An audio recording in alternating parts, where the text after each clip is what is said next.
কাছে ধরে সেদিকে তাকিয়ে বিশাল উচ্চতা ডিঙিয়ে লাফ দিয়ে বলো ছিঁড়ে আনো না হলে যাব ছেড়ে।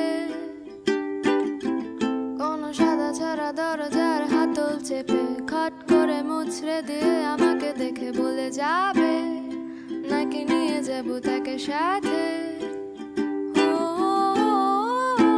খপ করে আমার হাতটা ধরে নিজের কাছে টেনে নিয়ে